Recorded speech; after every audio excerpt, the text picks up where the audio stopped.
हम सबको याद दिलाता है उस जमाने के जब हम लोग गुलाम थे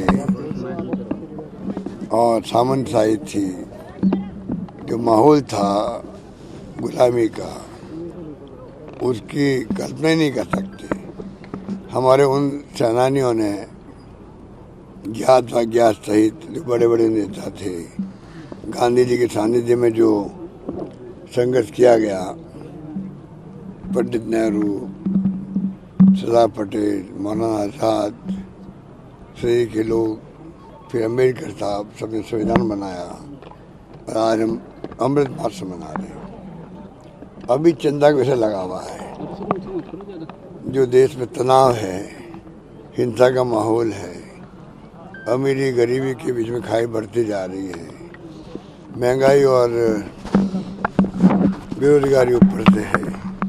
आज शुभ दिन पे भी बोलना पड़ता है क्योंकि ये मुद्दे ऐसे बर्निंग है, इस पे ध्यान जाना जरूरी है सरकार का, चाहे सरकार राज्यों की हो चाहे केंद्र की हो।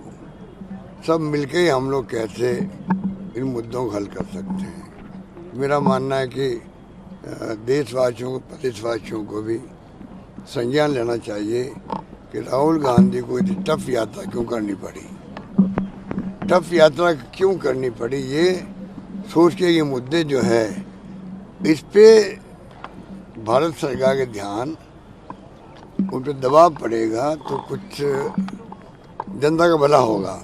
ये सोच के मैं समझता हूँ उनका एक संकल्प था, वो 30 तारीख को गांधी जी के पुण्यतिथि पर संपन्न होने जा रहा। तो ये स्थिति है। मैं इस मौके पर पूरे प्रदेशवासियों को विश्वास दिलाता हूँ, हमारी सरकार लोक कल्याणकारी सरकार है, सोशल सिक्योरिटी को महत्व देती है। इसीलिए हमने जो स्कीमें लाए हैं एक के बाद एक के बाद एक के बाद, आगे भी हमारा प्रयास जारी रहेगा। जो दिल को छूने वाली है, आम आदमी के,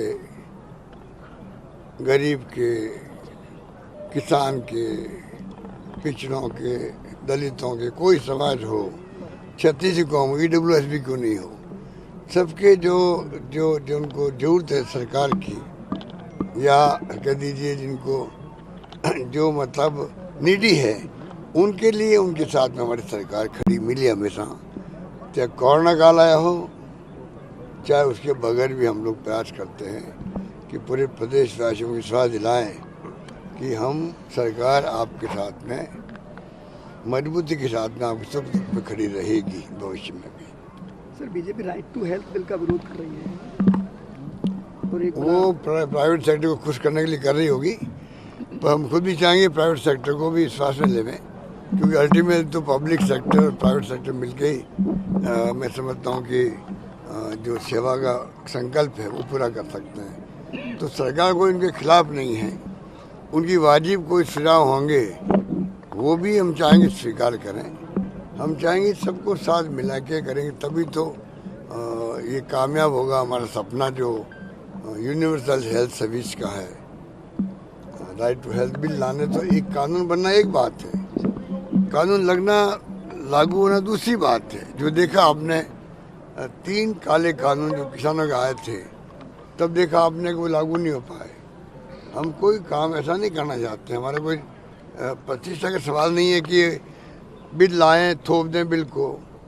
सबको साथ लेके सबकी सलाह से हम चलेंगे, तभी मैं समझता हूँ कि वो कानून बन पाएगा और कानून बनने के बाद लागू हो पाएगा। ये हमारी खुद की मंशा है। पर प्राइवेट सेक्टर को मैं भी अपील करना चाहूँगा कि कुछ खुद को आगे आना चाहिए। ये कुछ बातें ऐसी लिखी होती है जो एक आम इंसान के हित की होती है, और उसमें अगर सरकार बिल लाती है तो दबाव पड़ता सभी पर, चाहे सरकारी हो चाहे गैर सरकारी हो, सभी संस्थाओं पर।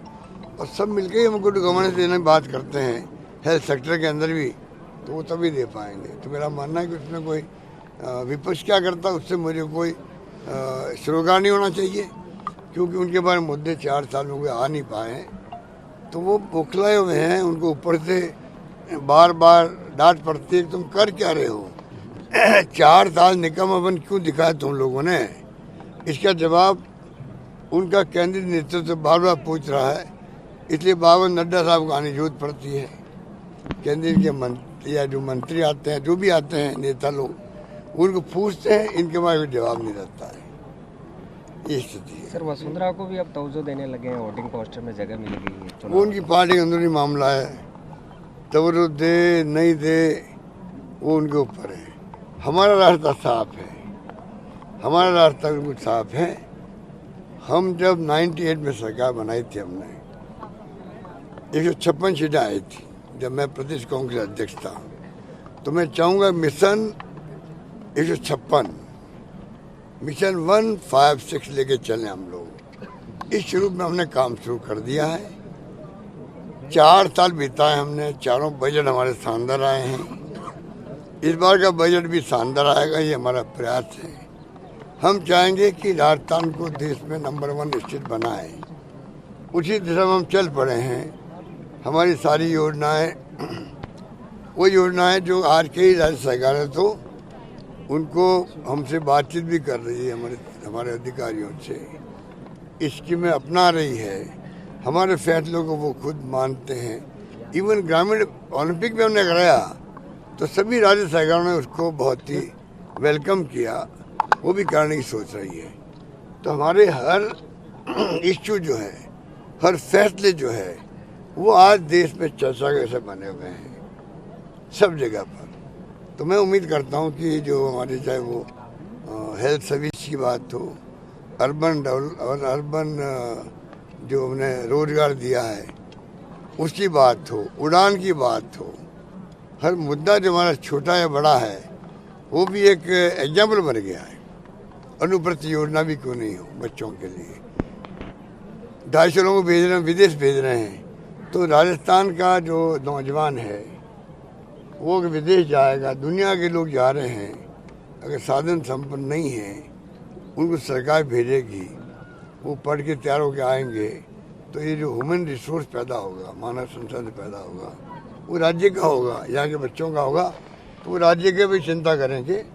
और मैं समझता हूँ कि राज्य का आने वाले जो फ्यूचर है, प्रदेश का भविष्य है, उसमें हमें मानव संसाधन हमारा खुद का मिलेगा। हर चीज़ को हमने सोच समझ के बनाया, स्कॉलरशिप की प्रोग्राम हो या कोई प्रोग्राम हो। इसलिए प्रोग्राम तो हमारे एक से एक बढ़ करके OPS लागू किया। अब कई इकोनॉमिस्ट का विरोध भी कर रहे हैं। मेरा मानना है अगर पिछले 10 साल तक OPS लागू रही और देश आज कहाँ से कहाँ पहुँचा, हम कहते हैं सुई नहीं बनती थी, आज क्या नहीं बनता है।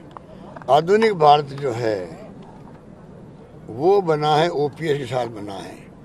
अब OPS के बारे में इकोनॉमिस्ट अपने में राय देते हैं। हो सकता है कि उनके आर्गुमेंट में कोई बात हो, वो डिस्कशन करें हमारे अधिकारियों से। हम तैयार हैं कि उनसे डिस्कशन भी करें, उनका मार्गदर्शन लें, क्योंकि बहुत बड़े बड़े इकोनॉमिस्ट के नाम आ रहे हैं। पर मेरा मानना है कि सोशल कमिटमेंट भी कोई चीज़ होती है, मानवता ही कोई चीज़ होती है। और मानवीय दृष्टिकोण से भेदभाव क्यों? आर्मी में OPS और BSF में OPS नहीं, ये एक एग्जाम्पल ही सफिशिएंट है। एग्जाम्पल सफिशिएंट है। OPS आर्मी में, OPS BSF में नहीं, पैरामिलिट्री फोर्सेस में नहीं। ये भाव का कब से चलते, भेदभाव कैसे चलेगा? जो OPS ले रहे हैं वो DA छोड़ने को तैयार है क्या? आज उनको DA हर बार मिलता है। OPS ले रहे हो आप लोग, आप कह रहे हो बहुत ज़्यादा OPS के माध्यम से पेंशन मिल रही है। वो लोग तो OPS का DA छोड़ने के लिए तैयार नहीं है। और नए लोगों को आप छोड़ रहे हो किनके भरोसे? मार्केट के भरोसे छोड़ रहे हो। म्यूचुअल फंड और आपका मार्केट जो ये अपना जो बॉम्बे मार्केट, शेयर मार्केट, इसके भरोसे छोड़ रहे हो आप। ये क्या की समझदारी है? और सालों पहले अमेरिका में मैं समझता हूँ डिस्कशन बातें हो चुकी है, कभी भी सोशल सिक्योरिटी को मार्केट में नहीं छोड़ना चाहिए, मेरा मानना है। सर, इनके मद्देनजर तो 30 साल से सिलसिला चलता रहा राजस्थान में, एक बार भाजपा की सरकार, एक बार कांग्रेस सरकार, टूटने की उम्मीद है इस बार कुछ?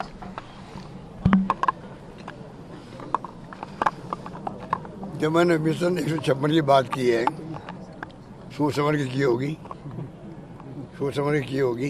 नया मिशन दिया सिलसिला है। टूटना चाहिए।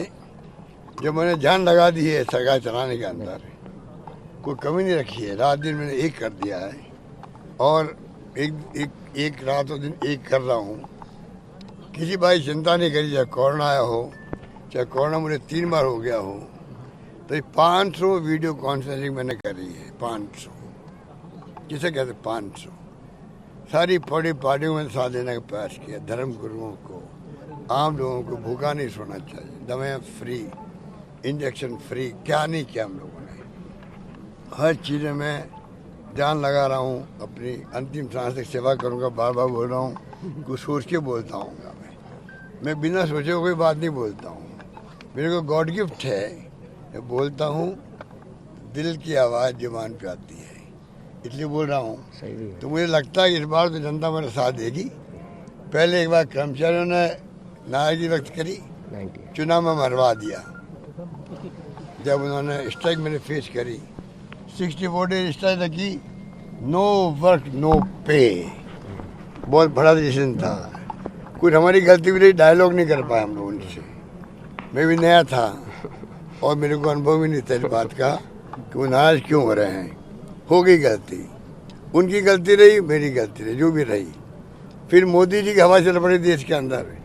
एक बार तो मोदी को लाओ ही लाओ, और तब आएगा तब राजस्थान, दिल्ली, मध्य प्रदेश, छत्तीसगढ़ जीतेंगे। एक हवा चल पड़ी, उसका फ़ायदा मोदी जी को मिल गया। हम लोग 21 पे आ गए। जब एक काम करने में उसने कमी नहीं रखी, उन कामों को याद करके सरकार बनाई वापस।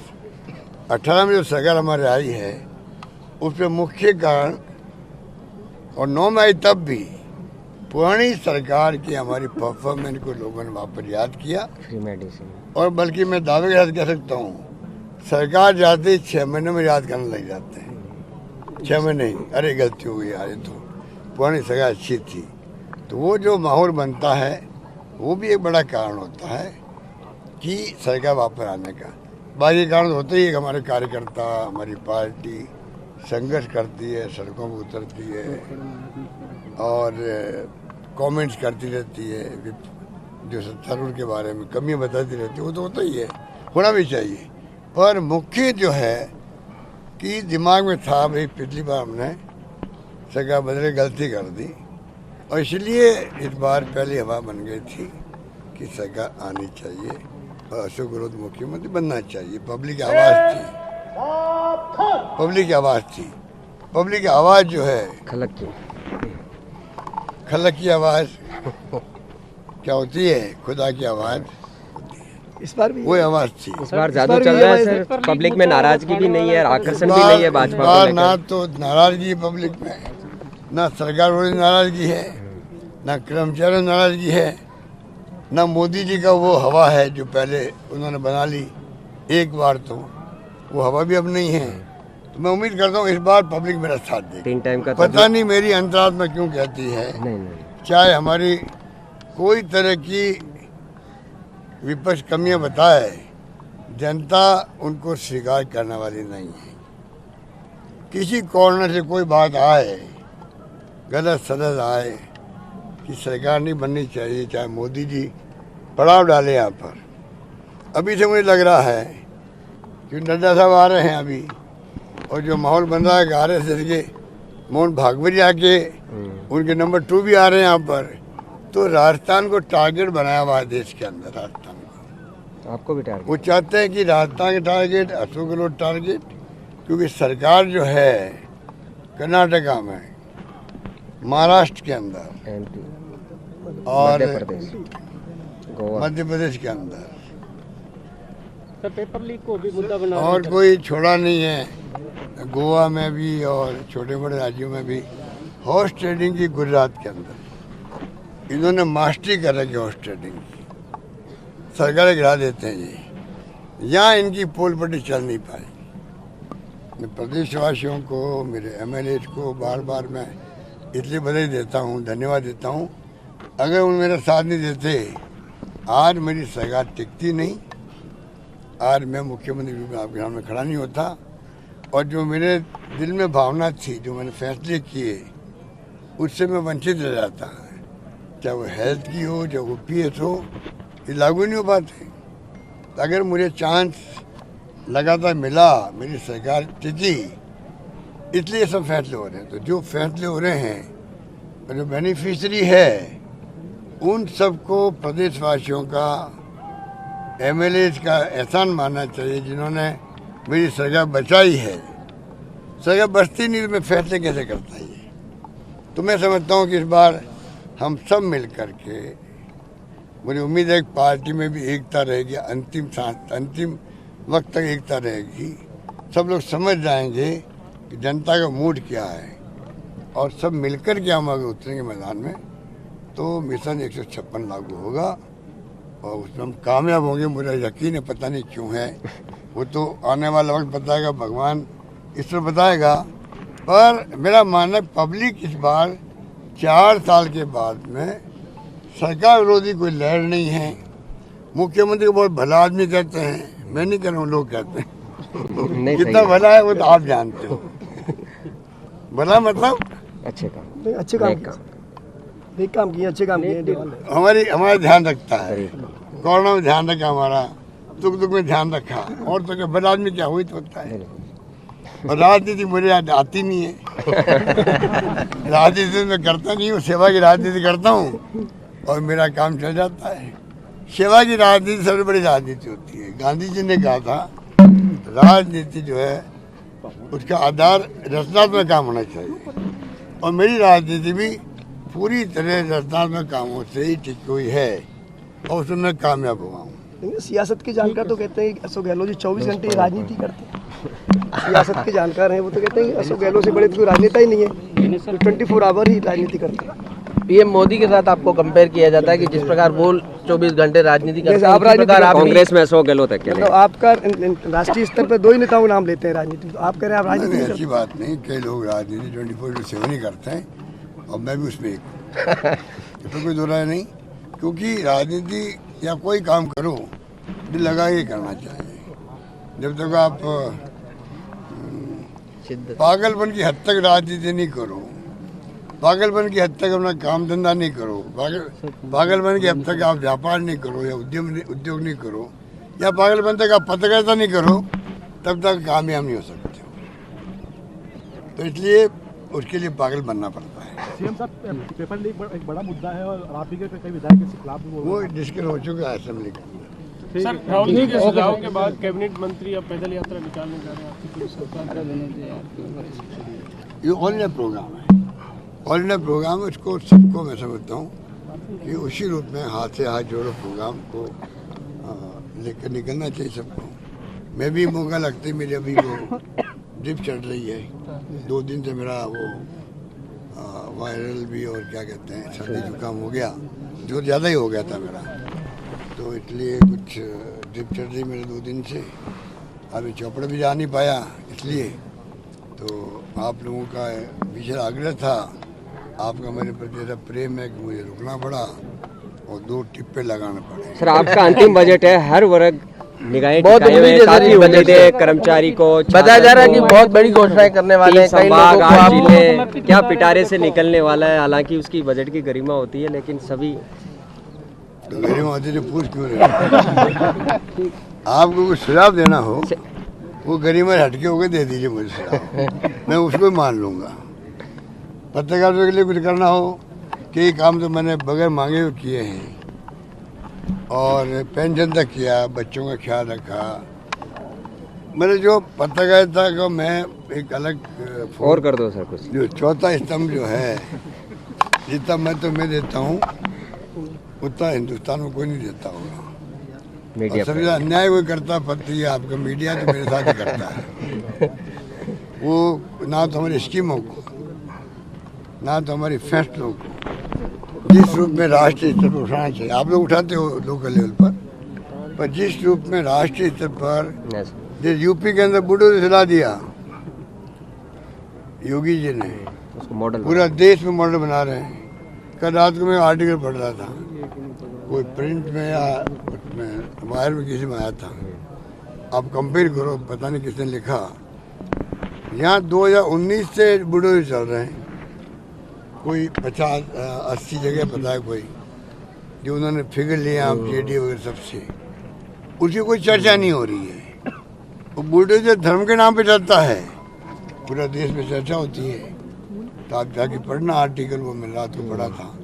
तो ये स्थिति अच्छी नहीं है। जो राज्य कोई किसी पार्टी का हो, कोई विज्ञापन दे या नहीं दे, कोई पैकेज दे या नहीं दे, मीडिया का पहला धर्म होना चाहिए कि वो ईमानदारी के साथ, निष्पक्षता के साथ में सबके साथ न्याय करे। उसके बाद में उनको लगे कोई फेवर करना पैकेज के माध्यम से, तो एक विज्ञापन के रूप में कर सकता है। सर, हेल्थ मॉडल की बहुत चर्चा हो रही पर है। हमारे यहाँ तो अन्याय ही हो रहा है। राजस्थान की सारी स्कीमें मॉडल के रूप में है। अच्छा, मेरे खुद में इंटरेस्ट नहीं उसमें, मैं कुछ विज्ञापन में भी देता हूँ राष्ट्रीय स्तर पर। इसलिए अगर देश के उन स्कीमों को दबाव पड़ेगा वहाँ की जनता द्वारा, वहाँ की सरकारों पर, तो कई लोगों को भला होगा, देशवासियों को। यही मेरा एम रहता है। तो मैं उम्मीद करता हूँ कि देश का मीडिया भी धीरे धीरे गोदी मीडिया कराता है। वो टैग जो लग गया उनके ऊपर, टैग अब हटना चाहिए। ये समय आ गया है। एक हर चीज़ की एक सीमा होती है, उसके भी आर्टिकल आने लग गए हैं। जो एन राम है आपका, जो हिंदू का जो पूर्व संपादक है, उन्होंने कल एक आर्टिकल लिखा है कि किस प्रकार से जो ये फिल्म बनी है BBC की, उसको जिस रूप में रोका गया है, उसके बारे में बहुत कड़ा आर्टिकल उन्होंने लिखा है। ऐसे पत्रकार भी हैं जो कि निष्पक्ष होकर चलते हैं। तो गोदी मीडिया के नाम से जो कुछ हो रहा है देश के अंदर, वो हमें अच्छा नहीं लग रहा है। मेरे जैसे आदमी को अगर गोदी मीडिया वास्तव में गोदी मीडिया बन जाए, तो मैं समझता हूँ कि चौथे स्तंभ के लिए भी अच्छी बात नहीं, शुभ संकेत नहीं है। उन सब से निकलना चाहिए, निकल करके फिर निष्पक्षता की तरफ आना चाहिए। अपने अंतराल को पूछना चाहिए, अपनी जाके बीबी को पूछना चाहिए, पत्नी को, कि क्या मैं ठीक बोल रहा हूँ क्या एंकर के रूप में। ये भी कभी कभी करना चाहिए। पत्नी अच्छी राय दे देगी कभी कभी, घर वाले अच्छी राय दे देंगे कि आप क्या बोल रहे हो, मुझे मेरे दोस्त लोग क्या कह रहे हैं, मेरे सहेलियाँ क्या कह रही है, उससे वो कुछ सीखे। मेरा तो याद कहना है। शुक्रिया सर।